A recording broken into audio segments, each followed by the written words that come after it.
Hello, everyone. Welcome to another episode of Leading I.E, your business podcast where we sit down with bold minds who are building real businesses out there in the Inland Empire. I'm your host, Alondra Valencia, your CDMB, your cool digital marketing bestie. And today, I'm so glad you are here. So much share this episode with you. You probably know you care about growth, about community, business, and finance. Today's conversation is going to talk all about it. And today we're so excited to have here our guest, Michael James, who is a business owner and leader as well with his business that helps other small, medium businesses to deal with their finances. He helps them to modernize their invoices, their payments, all the operation system behind it. In other words, he makes sure that the money business side of it runs smoothly as well as the operations. So today Michael is with us to share about his business, but also about his journey, professionally, personally. So I'm so excited to know more about him and to learn all we can. Saying all that, let's welcome Michael.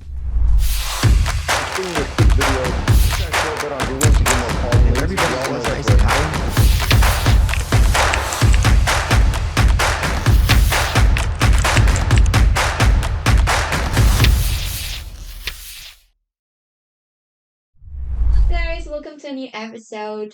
And today we have an amazing person here with us. Thank you. Michael James. How are you, Michael? I'm doing well. Thank you for asking. How about yourself? Great as well. I'm happy that it's Friday.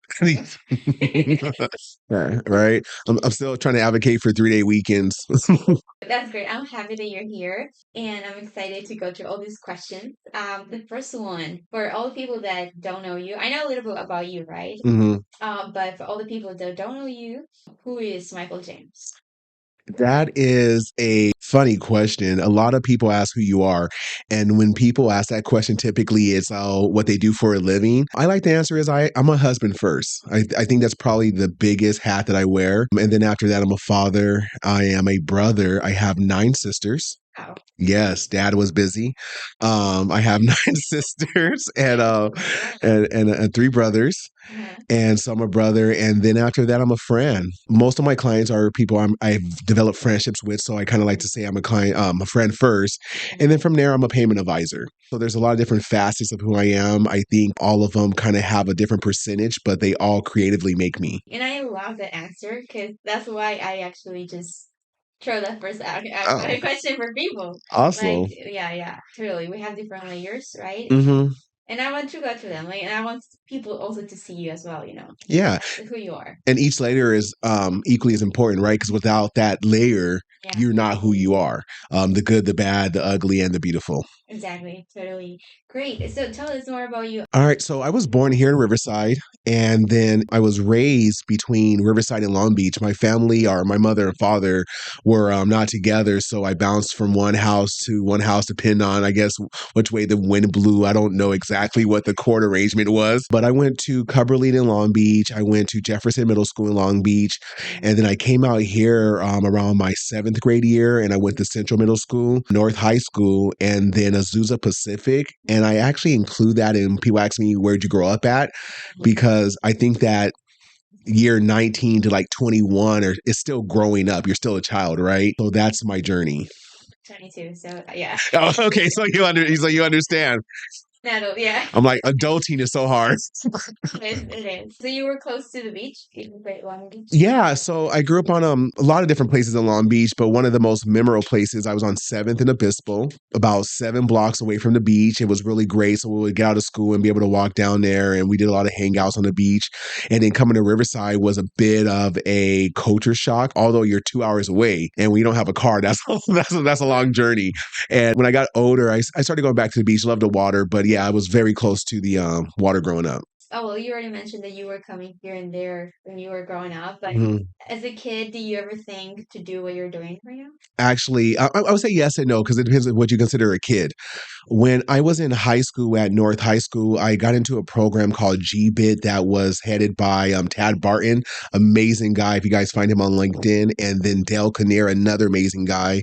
And part of that program, I actually was afforded the opportunity to go to China, and as an exchange student in high school. school, and we learned about finances and international business. And that was always like a interest to me. But right out of high school, I wanted to be a PA, a physician's assistant. My family has a nursing background. I wanted to make a little bit more than the RN. So I was like, hey, I'll be a PA.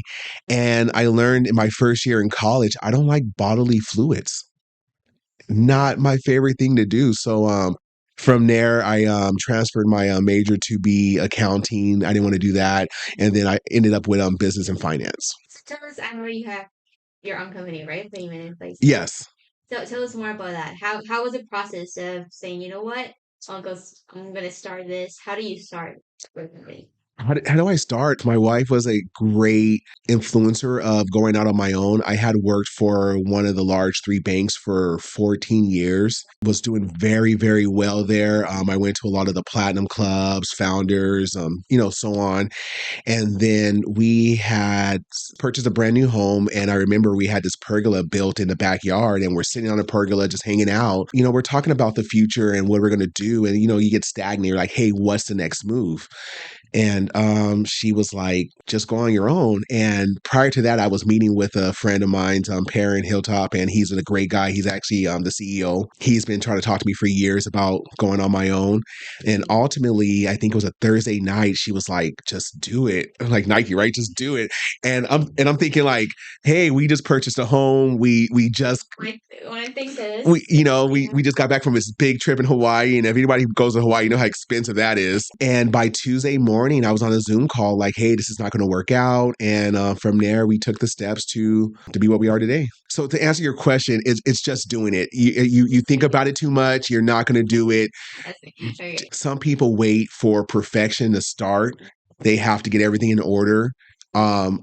I think it's best to do something unwell than to do nothing at all perfectly. Well, I know you already kind of mentioned what you do, but can you go to more to what you do? Like, Okay, yeah, like company, like who is your what we do at PayNation is we advise on accounts receivables, and we help middle market companies, typically manufacturers, distributors, wholesalers, anyone who provides B2B services. We help them modernize how they invoice, accept payments, and reconcile. So typically, I'll work with a client who will be scaling, and they're either using like handwritten invoices, sometimes QuickBooks, and they're not having the cash flow that they would like. They're looking a way to speed that up. Their days outstanding, and that's typically what they like when they invoice. How long does it take for them to get those funds in is longer than they would like.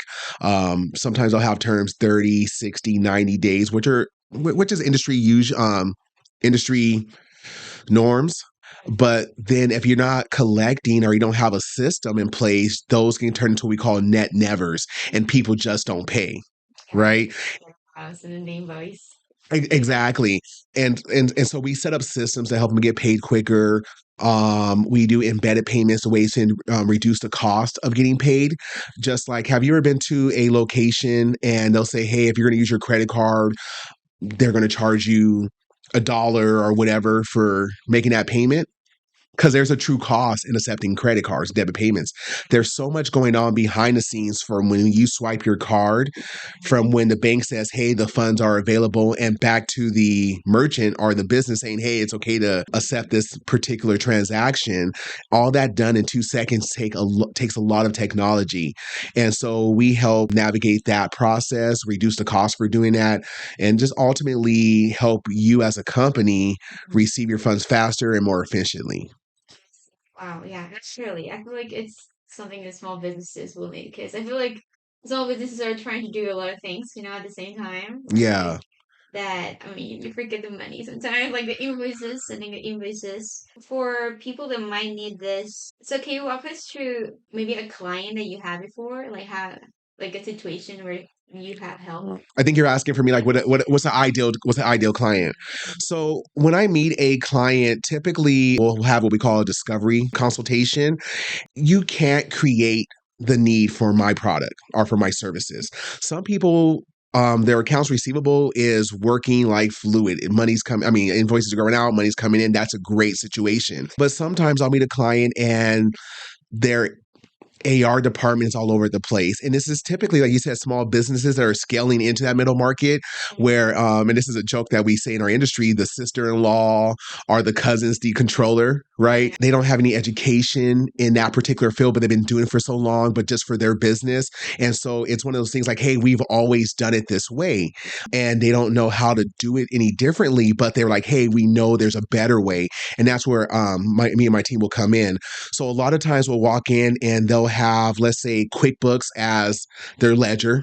You know, they have a virtual terminal, or they'll have like either like some kind of device where they key enter credit card transactions, and then also have QuickBooks as their accounting software. So they have these three different softwares that are not talking to each other. And so we'll come in, and then based on their needs, we'll implement like a CRM or ERP that will allow them to manage their orders or their sales through that system, send the invoice out through that system.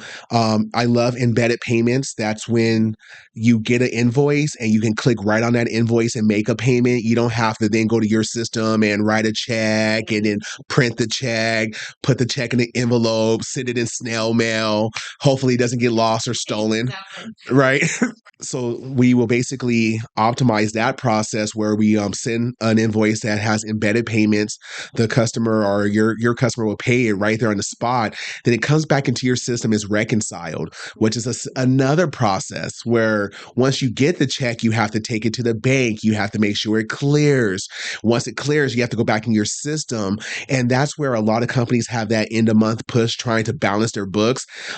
Jane put it was 100 grand and really it was a million, or vice versa. And so the books are not measuring, and you have to say what invoice went to what invoice. Or a lot of times when you have one client that has multiple invoices and it's 100 grand here, 200 grand there, 50 grand here, and they don't want to send you three different checks, or they don't want to send you three different credit card payments, they do it all at once. How do you reconcile? We put in systems to help you do that. So at the end of the month, you're not spending 20 hours at midnight trying to figure out how to balance the books. Wow. So you're a life changer in small business. I like to think so. No, yeah, I feel like that will like handle many misconceptions. Well, you're getting your money, so Yeah, right. We're like, we'll say, wait, what do you do? I like, we solve headaches. yes, totally. No, amazing. Thank you for explaining that, and I know now a little more into that. I have seen your profile, and I know you discuss different like financial stuff like that. But one thing that got me is that you do the walking. Yes. How Yes. do you start that? As a business owner, I mean, not a lot of business owners like first of all like do videos, right, or sales out there. So how do you start this? So how that started was funny enough, your guys' founder, Austin, has been encouraging me over years for like the last couple of years to post more things. I see what he does. Before he had the podcast, he was kind of like just doing it on his phone. And when I was seeing him, he was like, hey, post more, post more. And then Tony G from Leto Financial, that guy is a postmaster. And he would tell me, from Michael, you got to post, you got to post. And I was kind of shy about getting on the camera. And so something I never really wanted to do. I started the walks because I want to take control of my health. And I didn't want to go from like 0 to 100 and be like a triathlon athlete the next day. So I said, hey, I'm going to start with some walks, get my steps in. And when I'm one of those people that my mind's just constantly running, constantly thinking. So as I'm taking my walks, I'm thinking about different things, different scenarios with clients. And I'm like, you know what? Let me go ahead and start sharing this with people. And it was one day, I did it like a couple times without even posting. And I'm like, I need to post it. So finally I posted it and I got some really good feedback. And from there, I just keep, I've kept it up. Great. No, yeah, I saw it and I was like, oh, this is so you, right? Because you're sharing yourself. You're sharing who you are. I think life sometimes is about sharing sharing with others. It really means nothing to have knowledge, to have expertise and not get that out into the world. Yes. And also I saw you do cycling. Yes, yes. I'm trying to get Austin to come out there with us. If you guys want to go ahead on the bottom of any of these posts, encourage Austin to come out there and ride with us. I would appreciate it. But yes, I do cycling. It's another avenue for me to take control of my health and the discipline of it all. So cycling is mentally wearing as it is physically. right? And so you're out there and you're pushing, and sometimes it's like one more mile. And when you can discipline your mind to your body physically, you can do the same thing in business. So sometimes it's, hey, let me take one more look at these financials. Hey, this client needs this. Let me do this extra step, because although what they have right now may suffice, if I do this extra step, it's going to make their life better. And when you're tired, you need that mental resilience, and the biking kind of helps me there. So when I'm tired and I'm working with something with a client, I'm like, hey, extra mile, Michael, extra mile, and I go the extra mile. Like 100. I'm not yet a fit person. Have you ever cycled before? No, like story time. I had a bicycle that was well, kind of small, so everything's bigger than me. But I was in fifth grade, and they gave me a huge bicycle, Santa Claus. Uh-huh. Yeah, he made a big mistake because it was bigger. I had to jump to get in the bicycle. Okay. So I learned how to ride a bicycle, but that's been it really until I fell and the bicycle fell on top of me. So you know the saying, they say get back on the bike, right? Yeah, yeah. So you have to get back on the bike. Yeah, but I know I just stopped. I just stopped. I've been always more like a smarty pants, just like school, school, school. Mhm. Yeah, it's not good, right? You have to have like dance or something else, right? It's great to say physical, but there's also, hobbies are really good.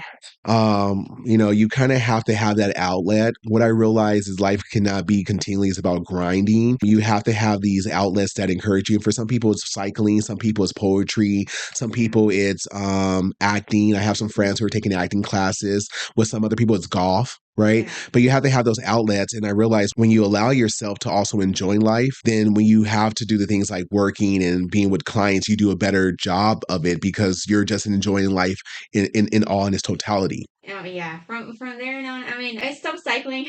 Well, not cycling, just getting the It's a bicycle. bicycle, biking. Just biking, I guess. So I finished school, but no, I later on I kind of started discovering myself and what I like. I write music, so I make music. Awesome. What do you Yeah. do? What type of music and what instruments? Just the ukulele, but I Okay. write songs. Okay. I sing. Yeah.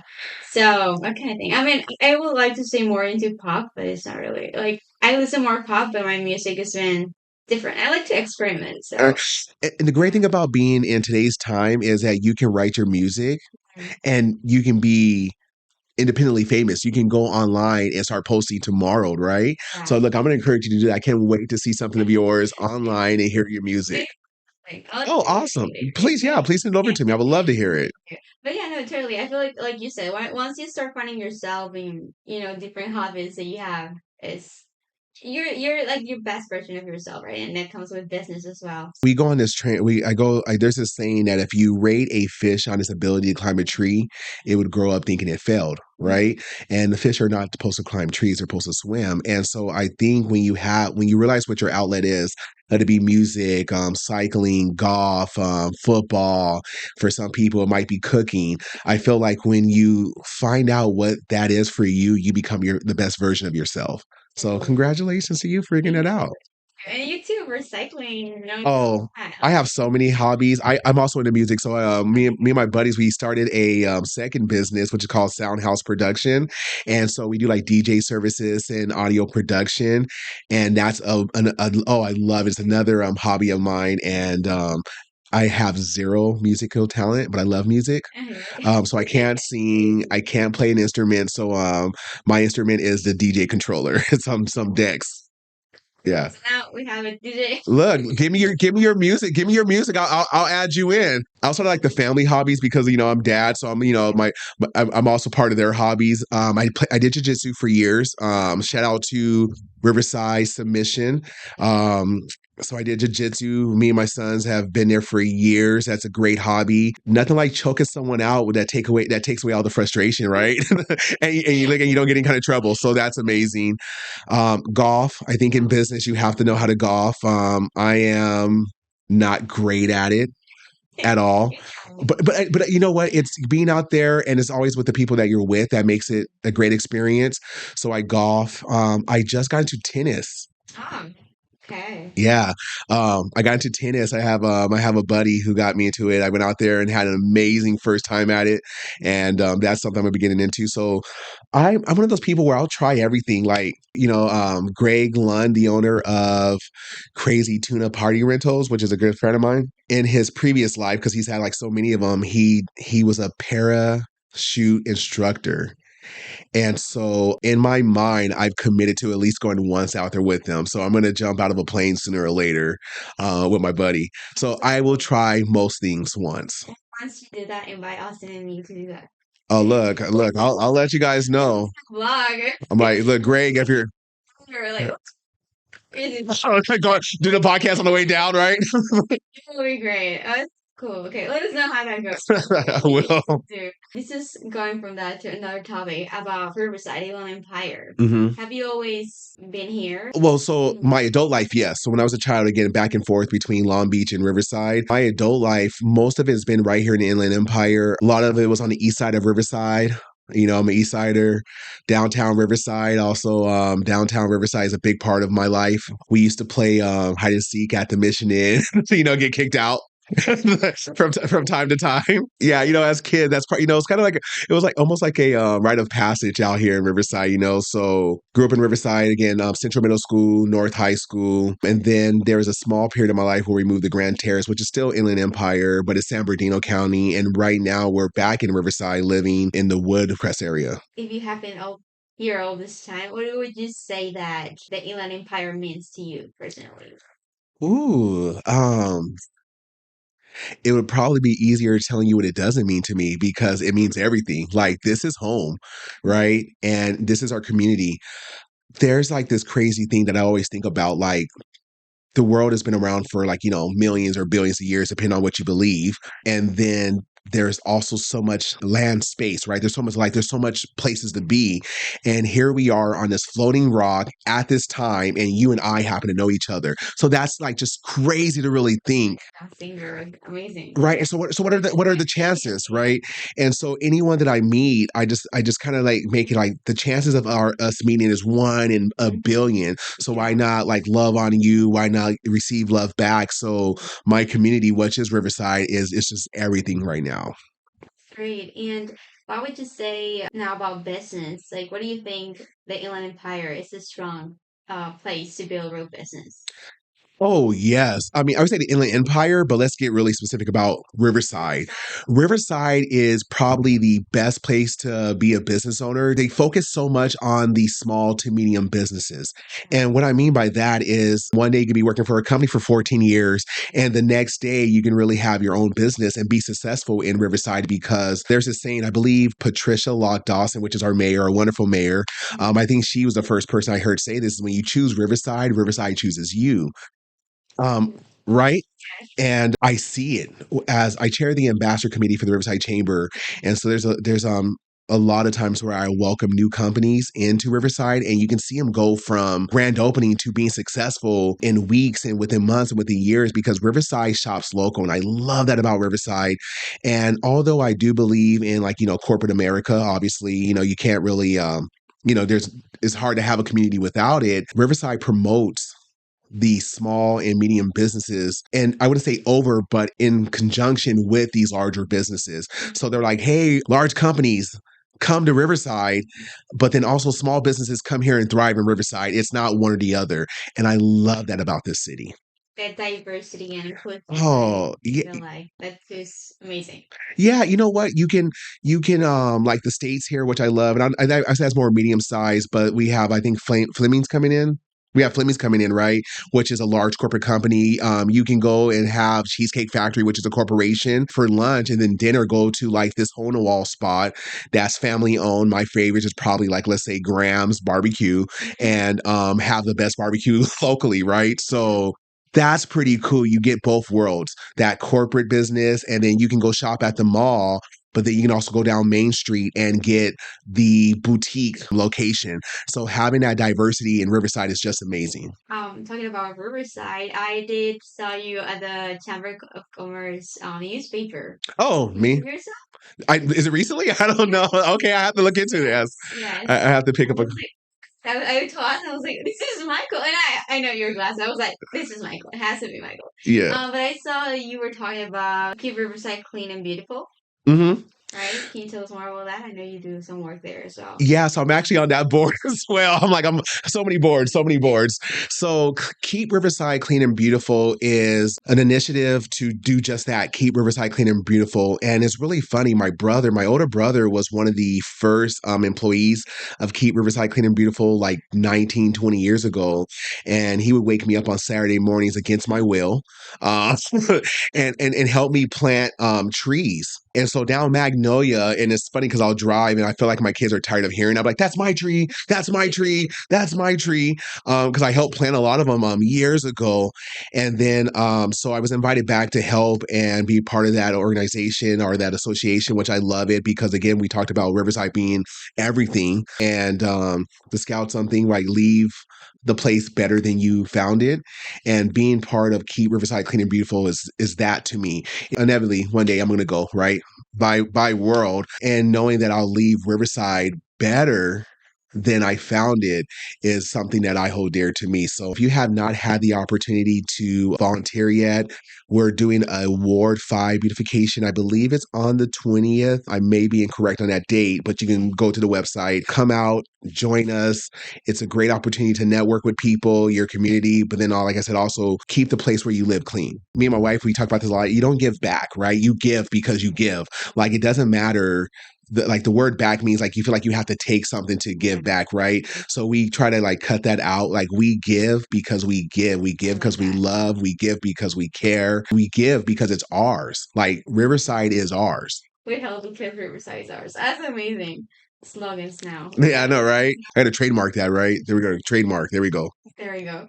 But so you also do that. That's so nice. I'll try to see if I can volunteer myself. That would be nice. I feel like it's a nice opportunity, right? And for everyone Yeah. out there that wants to join as well, so feel free to.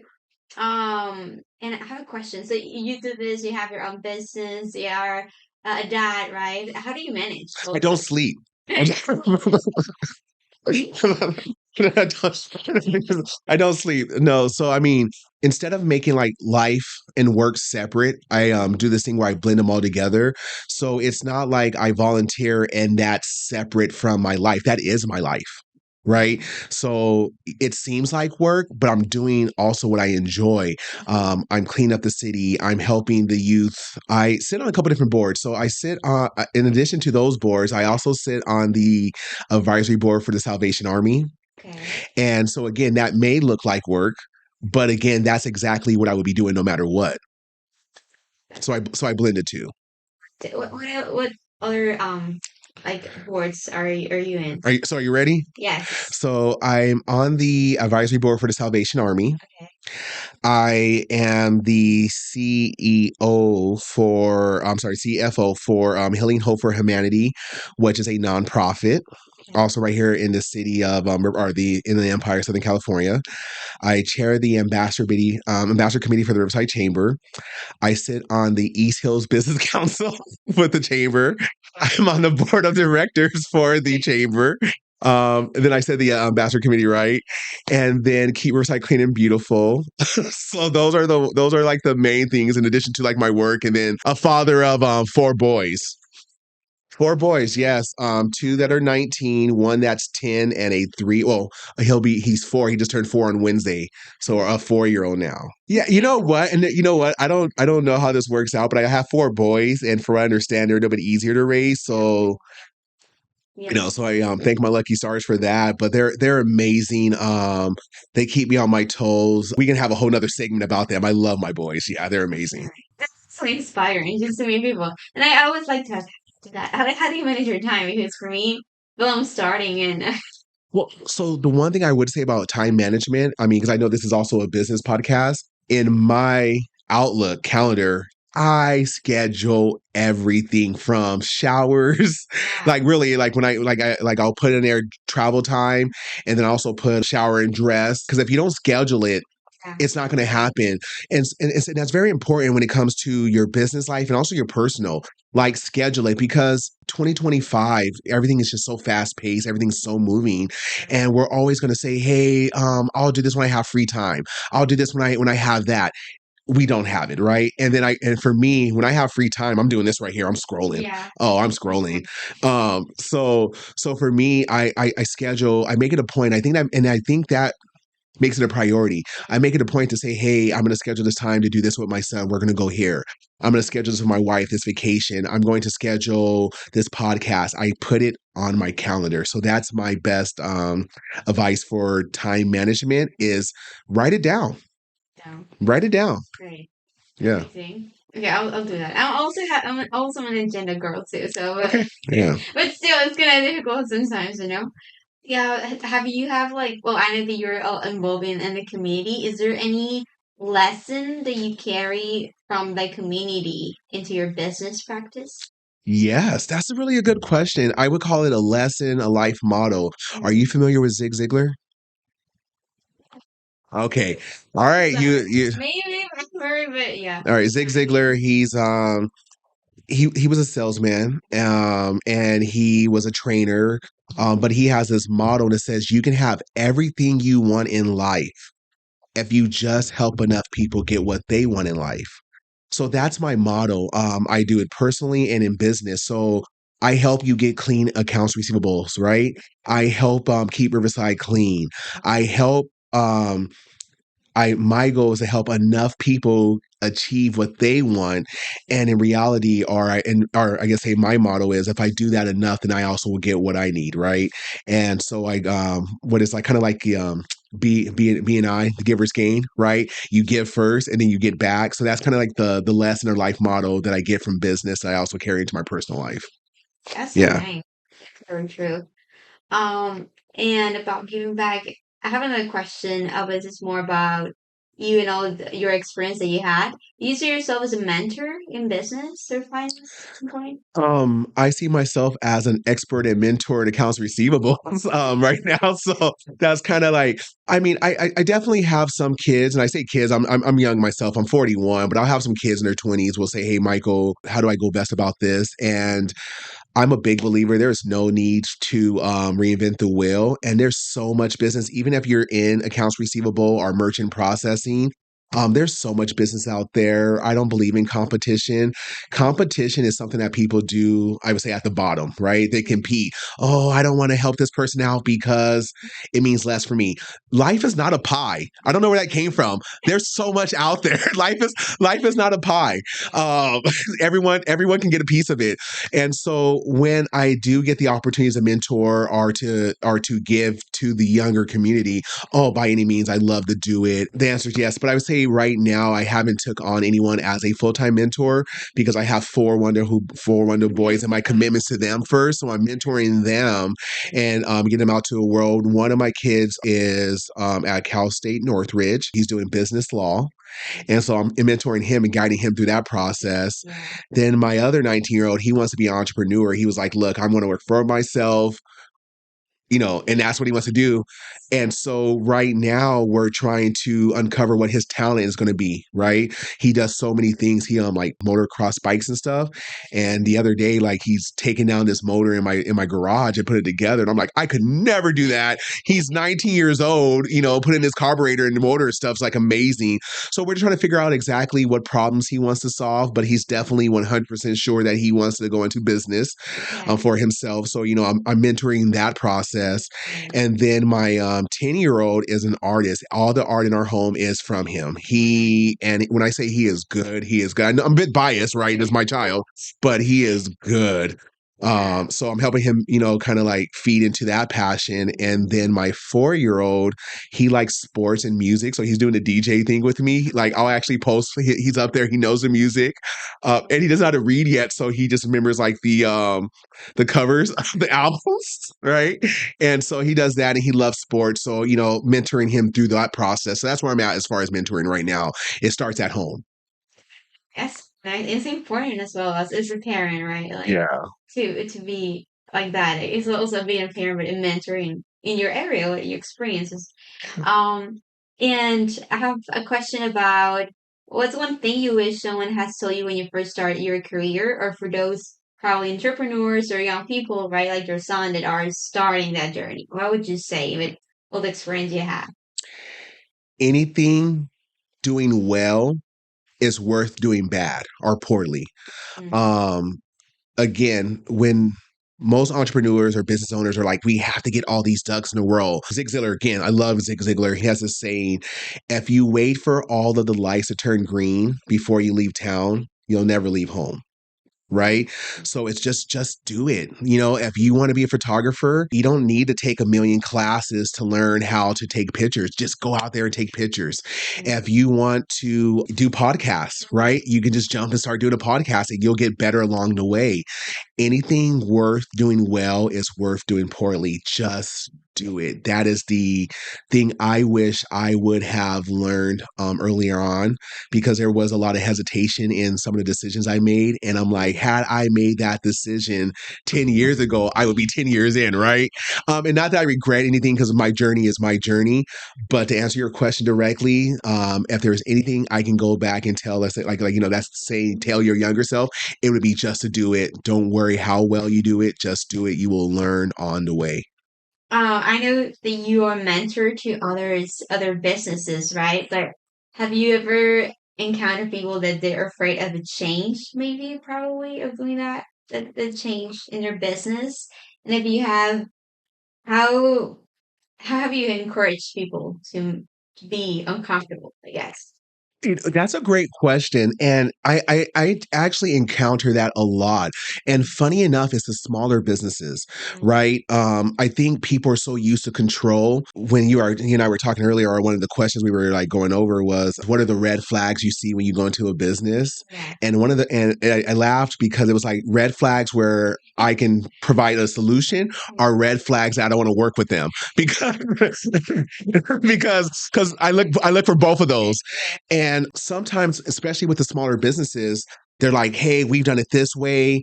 And they'll tell me what they want. They're like, hey, we want you to do X, Y, Z. Well, I'm not an order taker. That's not what I do. I'm an advisor. I'm a consultant. A lot of times they are afraid of change. We've done it this way. And I'm like, okay. And my son used to wear diapers.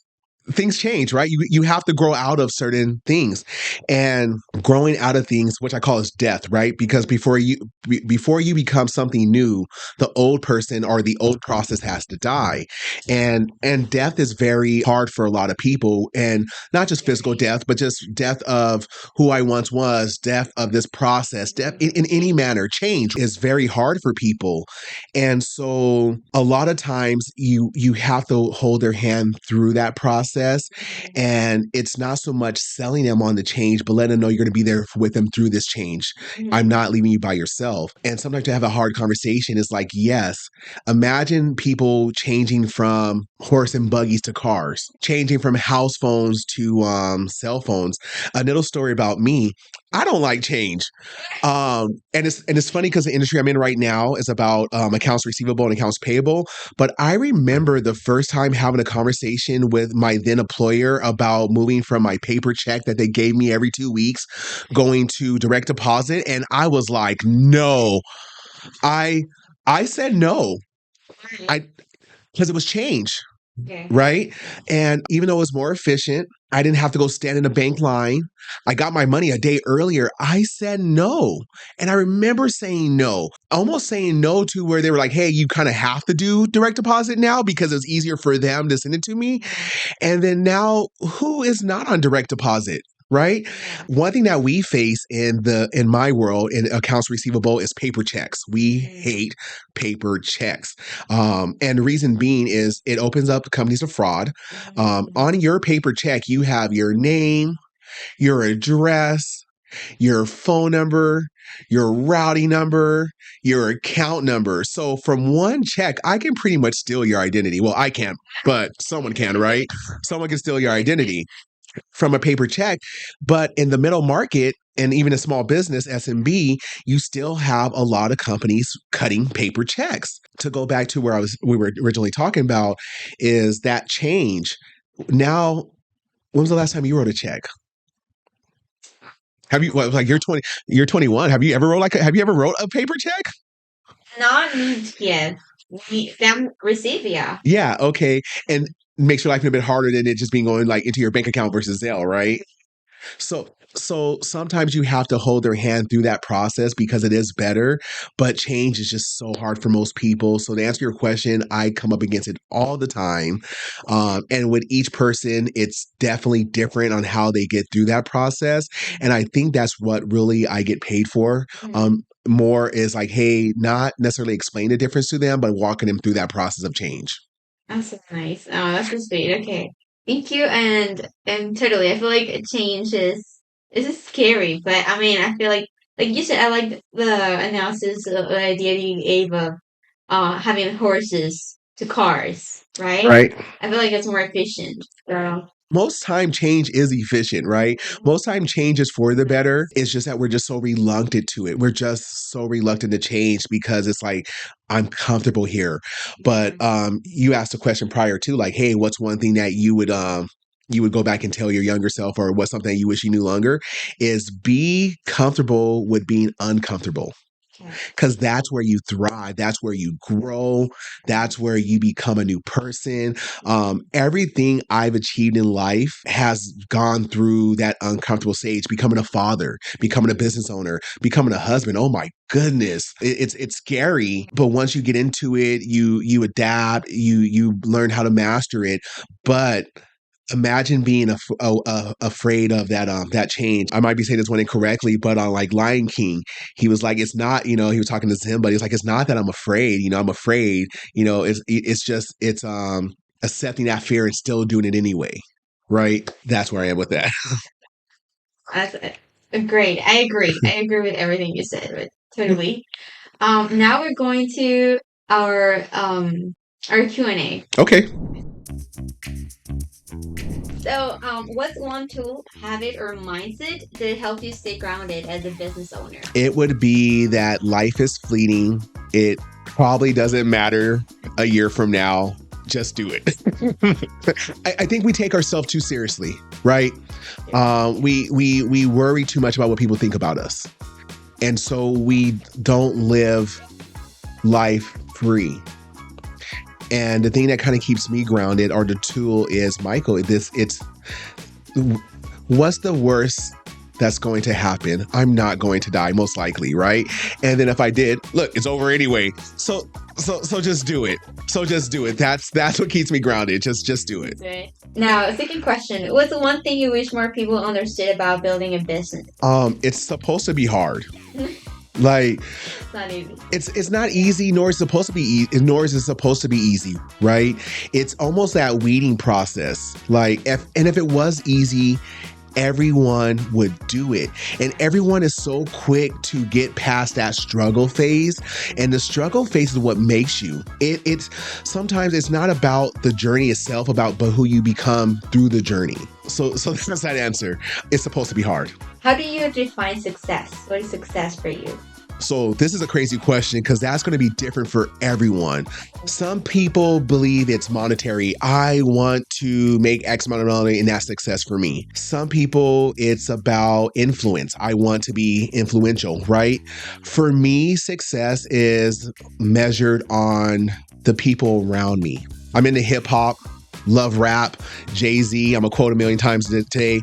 Jay-Z says, you're poor if you're the only person rich in your circle. And he has a different term for it, but it's like, if everyone around you is poor and you're the only rich one, that's not success. And that's rich in life, rich in health, rich in finances, rich in spirit. So for me, it's having my team, my people, my society, my community healthy, right? So, and it doesn't extend just from my household and even my friends. I say my community. So to me, success is everyone around me doing well. If you're safe, that you're fed, how can we, and this is going a bit deeper, how can we as people feel like we're successful as a community if there's hungry people, right? If there's homeless people. And so to me, success would be how I change my community. That's how I measure it. So nice. I love that. People. Yeah, people is important because, why would you do everything for yourself? Yeah. For suffering or others, can But maybe you don't share it with them. You know what I mean? Yeah. What's the saying or the Bible verse is like, what is it? What does it gain a man to, or what is it to a man to gain the world and lose his soul? Right. So what is it for us to have everything, but no one else to have anything else? Like that is not success to me. Success is making sure that everyone is taken care of, because when it's lonely at the top if you have no one to share it with. And so it's like, hey, if my community is also successful and I'm successful, I get to share it with you and you and you. And I grew up poor. And I have some friends now where we take trips. Me and my best friend who we, again, grew up poor right here in Riverside. We've split, Whoppers for 99 cents before, because that's what we had. We had $1. Let's split them out, Whopper in half. We went to Hawaii not too long together. We both took our spouses and we were in Hawaii together. And it's like crazy. These two boys from Riverside who had nothing. And that experience was so much more because I got to share it with someone that I was able to go from the bottom to the, to the top. Well, I wasn't I'm not at the top yet, but I'll be humble here. In the midway. Yeah, as I started from the bottom, now we're here. I still got some ways to go, but being able to share that with someone from my community made so much of a difference, right? And so that's kind of how I flow through that. That's great. Thank you for sharing that. And what legacy do you want to leave? Whoa. I don't think that's for me to decide. Right? I don't know if that's for me to decide my legacy. Here anymore one day. What legacy do you want to leave for your clients, your team, your family, your friends? Everybody knows you. Your fans out there. Like he was a real one. No, you know what? There's definitely some things. I think about my eulogy, what I want people to say about me, what I want my children to say about me. It's kind of hard because I do plan to outlive all of you guys. I plan to be the last one, right? I hope anyone I know, I hope you're not at my funeral. Just FYI. I hope I'm passing. No, I'm joking. No, so like the legacy, I would like to, there's certain things about my character. Let's not talk about legacy, but certain things about my character that I want to be facts, right? That Michael was an honest person. Michael was a hard worker. Michael was a good husband. That's probably the most important thing. Like, I'm one of those big believers that, the wife comes first, and I want my wife to know that, she married someone that loved her and cared about her. And, not just what she does for me, but who she is as a person, the things that she brings into the world. So that's definitely something, the legacy I want to live as a good husband. And then with children, that's hard because I have 4 boys and I tell them, my number one job is to teach you not to need me. And that's weird. And that's tough. It's tough, right? Yeah, I guess as a parent, you want to love them so much and them to meet you, right? I love when my kids, I love when they call me and need me, but then I also know that when they lean on me, that's almost a failure on my side because I need them to be independent. And so the legacy I would like to leave for them is that, hey, my dad taught me how to be this person. And as of right now, all my 4 boys are honest and they're great. They're hard workers. So I would say they would be my legacy to carry on, not just my name, but my character and continue to give to the community and to the world. That's what I would say. That's how I would answer that question to the best of my ability. And last question. What would you say to young Michael? Young Michael, I think that's becoming the recurrent theme of this thing is just do it. Like any challenges, anything that you want, why not you? Why not you? Why not you? And that comes for the good and the bad. So it's like, hey, there's a piece of trash on the floor. Why not you? Pick it up, right? Why not you? And then also when it comes to that next step in life, you want to go and achieve this. Why not you? So that would be what I would say to the young Michael James. Why not you? And just do it. No, yeah, but thank you so much, Michael Lynn, for coming here, your time, sharing, opening, about your business, but about yourself too. I love listening, learning more about you, your hobbies, the great job you're doing as a person, as a husband, as a dad, a business owner in our community. So thank you for your time. Thank you very much for having me. Appreciate it. Pleasure. And before you go, let us know where people can find you if they need your services. Yeah. So I'm on LinkedIn. Michael James, PayNation is the company.